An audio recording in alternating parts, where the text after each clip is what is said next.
আসসালামু আলাইকুম। কেমন আছেন সবাই? তো কালকে কিন্তু ডক্সের কিন্তু একটা আপডেট আসছে। এদের কিন্তু লিস্টিং টাইমটা কিন্তু চেঞ্জ হইছে। ওকে? এবং হচ্ছে বাইন্যান্সে আদৌ লিস্টেড হবে কিনা এবং অন্যান্য কোন এক্সচেঞ্জারে অলরেডি লিস্টেড অ্যানাউন্সমেন্ট চলে আসছে সে সকল বিষয়ে আপডেট দিব আজকের ভিডিওতে এবং আ ডক্সের প্রাইসটা কেমন হবে সে সম্পর্কেও বিস্তারিত আলোচনা করব এবং আপনি হোল্ড করবেন না সেল করবেন সবকিছু A to Z আজকের এই ভিডিওতে আমি দেখাই দিব। এর আগে ছোট্ট একটা রিকোয়েস্ট, আপনি যদি আমাদের ইউটিউব চ্যানেলটি এখনও সাবস্ক্রাইব না করে থাকেন অবশ্যই আমাদের ইউটিউব চ্যানেলটি সাবস্ক্রাইব করে নেবেন এবং অনেকে টেলিগ্রাম চ্যানেল খুঁজে পান না, এখানে মোর অপশনে ক্লিক করবেন। তো মোর অপশনে ক্লিক করার পর এখানে দেখেন টেলিগ্রাম চ্যানেল লিঙ্ক দেওয়া থাকবে, জাস্ট এটাতে ক্লিক করলে সরাসরি আমাদের টেলিগ্রাম চ্যানেলে নিয়ে আসবে।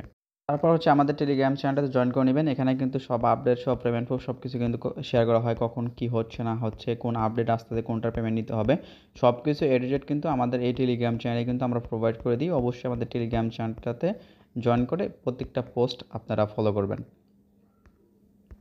তো আমরা সরাসরি ডক্সের বোর্ডের ভিতরে চলে আসলাম। তো এখানে যদি আমরা ডিপোজিট টু এক্সচেঞ্জ এটার উপর যদি ক্লিক করি তাহলে এখানে দেখেন দুইটা অপশন কিন্তু এর আগের ভিডিওতে কিন্তু আমি দেখাইছি, এই ভিডিওতে আমি একটু বলে দিচ্ছি। এখানে দেখেন টেলিগ্রাম ওয়ালেট ইন টেলিগ্রাম, এটা হচ্ছে আপনার টেলিগ্রাম ওয়ালেটটা যদি কেওয়াইসি কমপ্লিট করা থাকে তাহলে কেবলমাত্র এটাতে উইথড্র করবেন, না হলে কোনো প্রকার প্রয়োজন নাই এটাতে আপনাকে ডিপোজিট করার। ঠিক আছে, এটাতে কোনো প্রকার ডিপোজিট করার প্রয়োজন নেই, কারণ এখানে যদি আপনি ডিপোজিট করেন এখান থেকে আবার আপনার সেন্ড করতে হলে কিন্তু এক্সচেঞ্জারে আপনার একটা ট্রানজ্যাকশন ফি কাটবে। আপনি কিন্তু ডিরেক্ট কিন্তু এক্সচেঞ্জারগুলোতে কিন্তু আপনি ডিপোজিট করতে পারেন। এখানে জাস্ট এক্সচেঞ্জারে ক্লিক করবেন, তারপর এখান থেকে কন্টিনিউতে ক্লিক করবেন। ক্লিক করার পরে এখানে দেখেন আরও দুইটা কিন্তু এক্সচেঞ্জার অ্যাড হয়েছে, একটা হচ্ছে বিটগেট, আরটা হচ্ছে আপনার get.io কিন্তু অ্যাড হয়েছে। ঠিক আছে, এখানে দেখবেন হচ্ছে বাইন্যান্স, তারপর কুকয়েন, আরও যে এক্সচেঞ্জারগুলো আছে ওইগুলো অ্যাড হয়ে যেতে পারে। সেই সকল বিষয় আমি একটু পর বলছি। তো এখানে আপনি কী করবেন, যদি আপনি এখনও উইথড্র না করে থাকেন, আপনি OKS ডিপোজিট করার প্রয়োজন নাই, বাইবিটে ডিপোজিট করার প্রয়োজন নাই, আপনি বিটগেটে ডিপোজিট করতে পারেন বা get.io, সবচেয়ে ভালো হয় get.io এখন পর্যন্ত। ঠিক আছে, কারণ বিটগেটেও অলরেডি অনেক মানুষ ডিপোজিট করে ফেলছে, আর বাইবিটে যারা ডিপোজিট করছেন তারা তো বাংলাবাস, কারণ বাইবিটের প্রাইসটা কিন্তু অনেক কম থাকবে অন্য এক্সচেঞ্জারের তুলনায়, কারণ বিগত যে প্রজেক্টগুলো আছে ওইসব প্রজেক্টগুলোতে কিন্তু আমরা দেখছি, যেমন আমরা কিন্তু নট কয়েনের প্রাইসটা দেখছি, আপনার বাইন্যান্সে প্রাইস থাকে হচ্ছে 0.001 বা 1, সেক্ষেত্রে আপনার বিটগেটে থাকে ওর অর্ধেক। ঠিক আছে, প্রায় $100, ধরেন আপনার বাইন্যান্সে যেটার দাম থাকে $100, বাইবিটে ওটা হয়ে যায় $50, প্রায় 50% কিন্তু একটা গ্যাপ থাকে। ওকে, তো যাই হোক, এটা ব্যবহার করার প্রয়োজন নয় বাইবিট, এবং বিটগেটে কালকে অনেকে ডিপোজিট করছে বা 2 দিন আগেও ডিপোজিট করছে। এখন get.ioতে আপনি ডিপোজিট করবেন। যত আপনার আননোন এক্সচেঞ্জারগুলোতে ডিপোজিট করবেন তত আপনার জন্য ভালো, কারণ আননোন এক্সচেঞ্জারগুলোতে আপনার ডিপোজিট কম থাকবে, সেক্ষেত্রে প্রাইসটা একটু বেশি থাকবে। যেমন বাইবিটে কিন্তু অনেকেই মিলিয়ন ইউজার অলরেডি ডিপোজিট করে ফেলছে। তো সেক্ষেত্রে যখন প্রাইস মানে টোকেনটা লিস্টেড হবে তখন কিন্তু দেখবেন সবাই কিন্তু সেল করতে যাবে, তখন কিন্তু প্রাইসটা কিন্তু ধাম করে নিচের দিকে চলে যাবে। আর যেসব এক্সচেঞ্জারে আপনার ডিপোজিট কম হবে ওইসব এক্সচেঞ্জারে কিন্তু আপনার প্রাইসটা কিন্তু একটু উপরের দিকে থাকবে বা স্বাভাবিকই থাকবে। ওকে, তো এখন চাইলে আপনি যে get.ioতে আপনি ডিপোজিট করতে পারেন বা ওয়েট করতে পারেন বাইন্যান্সের জন্য বা আরও এর জন্য। তো এখন অফিসিয়াল কিছু আপডেট আসছে, সেই আপডেটগুলো আপনাদের দেখাচ্ছি। তো সরাসরি ডক্সের কমিউনিটিতে চলে আসলাম। তো কমিউনিটিতে চলে আসার পরে এখানে 6 মিলিয়ন ভেরিফাইড ইউজার আর কি ওদেরকে রিকোয়েস্ট করছে যে ডক্সটা যেন এক্সচেঞ্জার ডিপোজিট করা যায়, এবং ওরা টাইমটা একটু পিছাইতে বলছে, এবং ওরা কী করতেছে, এখানে একটা আপডেট দিছে, এখানে ওরা চাচ্ছে যে আরও কিছু এক্সচেঞ্জারগুলোতে ডিপোজিট করার জন্য। এই জন্য ওরা আপনার 23 তারিখে আপনার লিস্টিং টাইমটা নিছে। তো 20 তারিখে যেটা ছিল ওটা চেঞ্জ করছে, চেঞ্জ করে 23শে আগস্টে ওরা নিয়ে গেছে এটা। এবং এখানে যদি আপনি দেখেন, এখানে আপনার এক্সচেঞ্জারে কিন্তু আপনি ডিপোজিট করতে পারবেন 21 তারিখ পর্যন্ত, এরপরে কিন্তু আপনি এক্সচেঞ্জারগুলোতে ডিপোজিট করতে পারবেন না। এরপরে আপনাকে ওয়েট করতে হবে টোন কিপার বা টেলিগ্রাম ওয়ালেটে। তো টেলিগ্রাম ওয়ালেটে ভুলও করার প্রয়োজন নয়, আপনি টোন কিপারেও ডিপোজিট করতে পারেন। টোন কিপার থেকে আপনি সরাসরি বিটগেটেও ডিপোজিট করতে পারেন। বিটগেটের কিন্তু একটা অফার চলতেছে, বিটগেটে যদি আপনি ডিপোজিট করেন সেক্ষেত্রে আপনি 10% কিন্তু একটা বোনাস পাবেন, মানে আপনি $100 ডিপোজিট করলে আপনি $10 এক্সট্রা বোনাস পাবেন, সর্বোচ্চ $30 পাবেন। ওকে, তো এখানে এটাই আপনাকে বলছে, এটা আপনি পড়ে নিতে পারেন। আর এখানে আপনার দেখে নিতে পারেন। আবারও বলতেছি, এখানে আপনি এক্সচেঞ্জারগুলোতে যদি ক্লেম করতে চান তাহলে অবশ্যই আপনাকে 21 তারিখে আগে ক্লেম করতে হবে, আর না হলে আপনাকে 23 তারিখ আপনার টোন কুপের মাধ্যমে কোড, তারপর আপনি যে সব এক্সচেঞ্জারে আপনার মন চাই ওই সব এক্সচেঞ্জারে আপনি ডিপোজিট করতে পারেন। তো এখানে আপনি একটু ওয়েট করতে পারেন, আপনি বাইন্যান্সে লিস্টিং অ্যানাউন্সমেন্টে চলে আসতে পারে, কারণ প্রায় দেখেন 16 মিলিয়ন কিন্তু ইউজার আছে। এই ইউজারগুলো সবগুলো কিন্তু রিয়েল, একটাও কিন্তু ফেক ইউজার নেই। অন্য এক্সচেঞ্জার যেমন ট্যাপস হয়, আবার হামস্টার কাম্বর টম্বর যা আছে ওইগুলোতে কিন্তু ম্যাক্সিমামই কিন্তু ফেক, এটাতে কিন্তু ফেক নাই, কারণ এটা আপনার সরাসরি টোনের প্রজেক্ট। টেলিগ্রাম থেকে টোন আসছে, টোনের থেকে নট কয়েন, নট কয়েনের সাথে এই ডক্সের একটা সম্পর্ক আছে। আর ইউনিক কনসেপ্ট, আমরা টেলিগ্রামে যেরকম টোনে যেরকম কাজ করছি ওরকম কিন্তু কাজ না, এটা টক্স কিন্তু ভিন্ন ধরনের একটা কাজ। তো এক্ষেত্রে যেহেতু হাইপও অনেক বেশি আছে সেক্ষেত্রে একটু ওয়েট করতে পারেন, আপনার হচ্ছে কালকের দিন পর্যন্ত ওয়েট করতে পারেন যে বাইন্যান্সে লিস্টেড হয় কিনা। যদি বাইন্যান্সে লিস্টেড হয় তাহলে ডিরেক্ট আপনারা বাইন্যান্সে লিস্টেড করে ফেলবেন, এই উইড্রো করে ফেলবেন। তো কীভাবে হচ্ছে আপনার এই টোকেনটা হচ্ছে আপনি সেল করবেন বা কীভাবে কী করবেন এটা তো প্রত্যেকেই পারবেন। আপনি ডিরেক্টলি যখন আপনার এক্সচেঞ্জারে ডিপোজিট হয়ে যাবে তারপর আপনার যখন ইভেন্ট লিস্টিং মানে স্টার্ট হবে টাইমটা, বাই সেল চালু হয়ে যাবে, তখন আপনি জাস্ট সেলে ক্লিক করলে আপনার সেল হয়ে যাবে। এখন কথা হচ্ছে এটার প্রাইসটা কেমন কী হতে পারে সেই সম্পর্কে আমি আপনাকে ডিটেলস দেখাচ্ছি। সরাসরি বিটগিটের প্রি মার্কেটে চলে আসলাম। এখানে ডক্সের ভলিউমটা কিন্তু ভালো, প্রায় হচ্ছে 1 মিলিয়ন কিন্তু প্রি মার্কেটে কিন্তু ভলিউম হইতেছে, এবং হচ্ছে এটার প্রাইসটা কিন্তু আপনারা দেখে নিতে পারেন। এখানে হচ্ছে 0.0013 কিন্তু বর্তমান কিন্তু প্রাইস চলতেছে, ঠিক আছে। এক একটা হচ্ছে ডক্সের প্রাইস কিন্তু এটা, ঠিক আছে।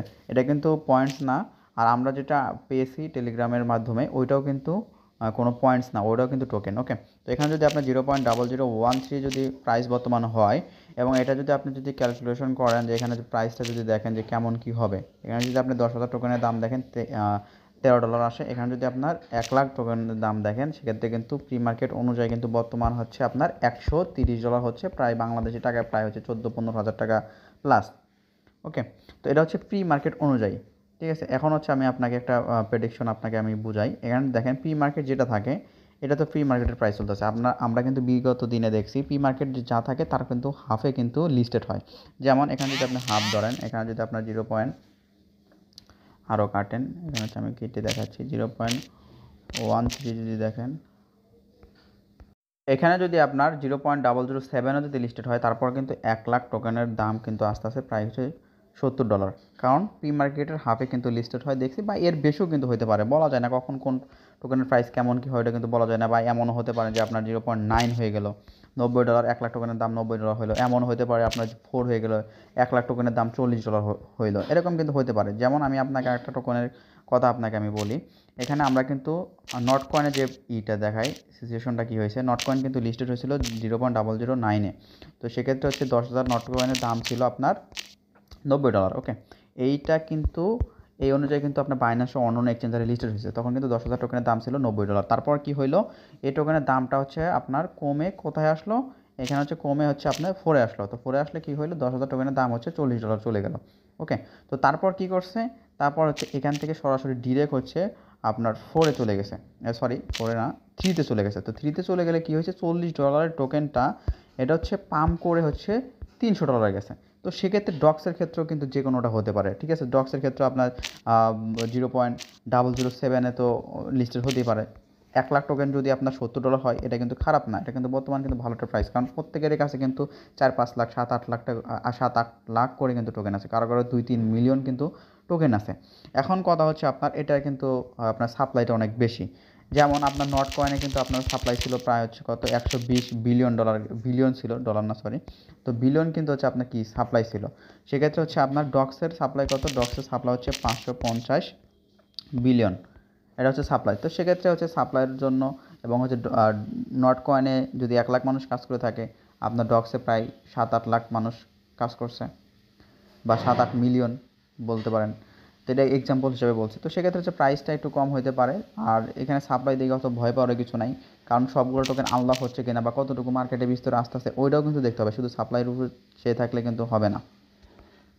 কথা হচ্ছে আপনি লিস্টেড হওয়ার পরে সেল করবেন কিনা বা কতটুকু প্রাইসে সেল করতে পারেন, দেখেন এটা হচ্ছে আপনার উপর চাহিদা। আপনার যত বেশি এক্সপেকটেশন থাকবে, যত বেশি আপনার আশা থাকবে, তততে আপনার সেল করতে হবে। যেমন আপনার যদি আশা থাকে আপনি 1 লাখ টোকেন হচ্ছে 100 টোকেন হচ্ছে আপনি সেল করবেন হচ্ছে $300, তাহলে আপনাকে $300 জন্য ওয়েট করতে হবে, ঠিক আছে। সবসময় আশা কম রাখবেন, বেশি রাখার প্রয়োজন নাই, ঠিক আছে। যদি দেখেন যে আপনার হয়ে যাচ্ছে যে আপনার 1 লাখ টোকেন আপনি হচ্ছে $70-80 পেয়ে যাচ্ছেন, তাহলে আপনি সেল করে দেবেন। আর হচ্ছে সেল করবেন কোন সময় আমি আপনাকে বলি, লিস্টেড হওয়ার সাথে সাথেই চেষ্টা করবেন সেল করার জন্য, সাথে সাথেই 2-3 সেকেন্ড 5 সেকেন্ড 10 সেকেন্ডের ভিতরে সেল করার চেষ্টা করবেন, কারণ হচ্ছে তখন কিন্তু প্রাইসটা মোটামুটি ভালো আপ থাকবে।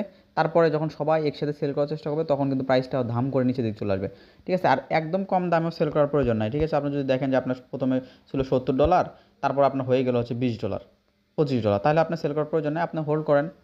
যেহেতু টেলিগ্রামের প্রজেক্ট সেক্ষেত্রে ভালো কিছু হইতে পারে, যেমনটা নট কয়েনের ক্ষেত্রে হয়েছে। নট কয়েন কিন্তু 0.004 থেকে কিন্তু প্রায় যে 3 সেন্টে চলে গেছে। তো এমনও কিন্তু হইতে পারে, ঠিক আছে। তো এটা যে সম্পূর্ণ আপনার উপর নির্ভর করবে যে আপনি কতটুকু প্রাইসে, কেমন কি প্রাইসে কত ডলার হইলে আপনার আশা আকাঙ্ক্ষা পূরণ হচ্ছে, ওই অনুযায়ী আপনি সেল করবেন। আশা করি বিস্তারিত সব কিছু আজকের এই ভিডিওতে বোঝাতে পারছি।